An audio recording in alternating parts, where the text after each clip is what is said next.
hal nusaddiqul arraf wal kahin fi ilmil ghaib?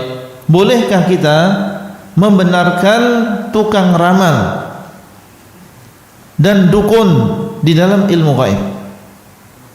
Bolehkah kita mengatakan tukang ramal itu benar, atau mengatakan dukun itu benar ramalannya?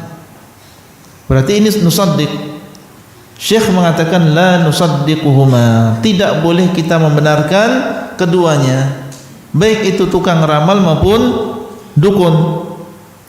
Kenapa tidak boleh? Liqaulihi ta'ala, karena Allah mengatakan qul la ya'lamu man fis samawati wal ardil ghaiba illallah. Katakanlah, tidak mengetahui yang ada di langit maupun yang ada di bumi perkara yang gaib kecuali Allah. Tidak ada yang mengetahui, baik yang ada di langit maupun yang ada di bumi, perkara yang gaib kecuali Allah. Illallah, kecuali Allah. Berarti selain Allah tidak ada yang mengetahui yang gaib.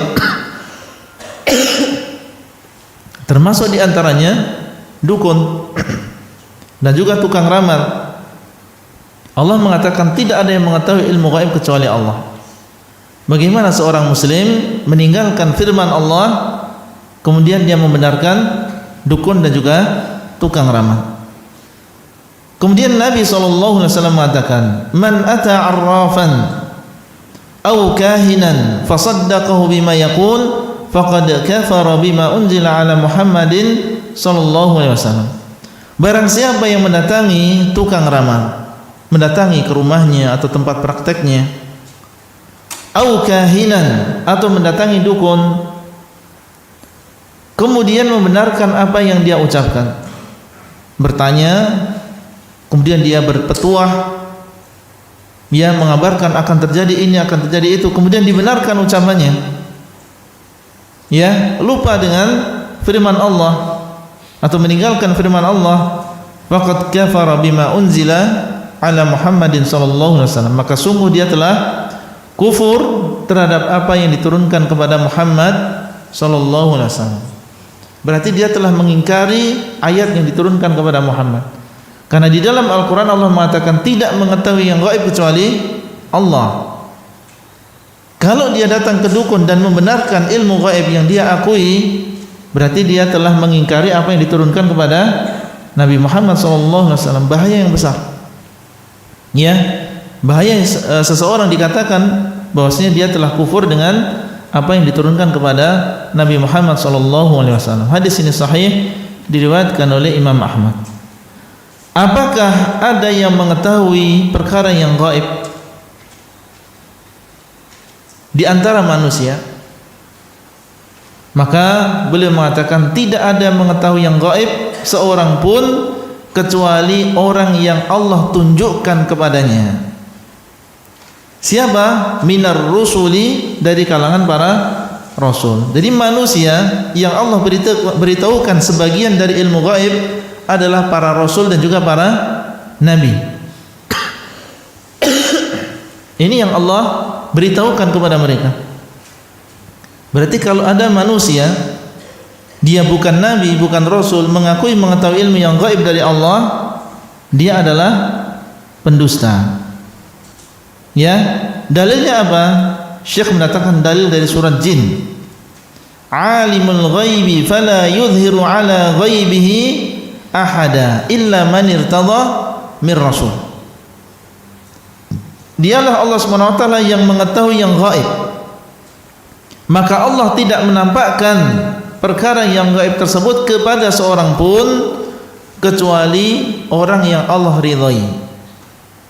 Allah tidak menampakkan sebagian dari ilmu gaib tadi kepada seorang pun kecuali kepada orang yang Allah ridhai. Siapa yang Allah ridhai? Mir rasul, dari seorang rasul. Maka para nabi dan rasul terkadang mereka mengabarkan sesuatu dan benar terjadi. Siapa yang memberitahukan kepada mereka? Allah SWT. Dan ini tidak Allah berikan kecuali kepada nabi dan rasul. Dukun enggak diberikan oleh Allah yang demikian. Ya, tukang ramal juga tidak diberikan yang demikian. Taib, terkadang mereka benar ya Ustaz. Disebutkan di dalam hadis yang lain, bahwasanya mereka berta'awun, bekerja sama dengan setan untuk mencuri pendengaran dari langit. Ya, mencuri pendengaran. Kalau sudah menemui, sudah mencuri, meskipun hanya satu kalimat, setengah kalimat, mereka langsung lemparkan kepada setan yang ada di bawahnya. Kemudian yang di bawahnya dilemparkan kepada bawahnya, dan seterusnya sampai ya bisa kepada dukun dan tukang ramal tadi. Ya, kemudian di sana ada bintang yang Allah ciptakan untuk melempar setan-setan tersebut. Ada di antara mereka bisa menyampaikan kabar tadi kepada tukang ramal dan juga dukun sebelum terkena lemparan bintang. Ya, bisa menyampaikan kabar yang dia curi tadi, baru setelah itu terkena lemparan bintang. Dan ada di antara mereka sebelum melemparkan kabar tadi sudah terkena lemparan bintang. Karena Allah menciptakan bintang di antaranya adalah rujuman lisyayatin, untuk melemparkan ya kepada setan-setan tersebut. Dan yang mereka bawa hanyalah sedikit dari apa yang mereka curi. Ya, dari sinilah menjadi modal bagi dukun tadi untuk mengelabui manusia dan membohongi manusia.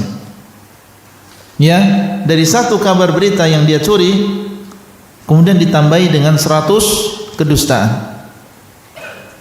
Manusia ya karena kebodohan mereka, dengan sebab satu berita yang benar yang pernah dikabarkan oleh dukun tadi, akhirnya dia menganggap bahwasanya dukun tadi mengetahui perkara yang gaib seluruhnya.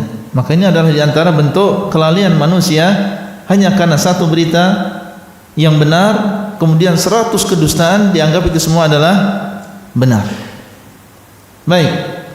Kemudian setelahnya Rasulullah mengatakan la ya'lamul ghaiba illallah, tidak mengetahui yang gaib kecuali Allah. Hadis ini diriwayatkan oleh Tabrani dan dia adalah hadis yang hasan.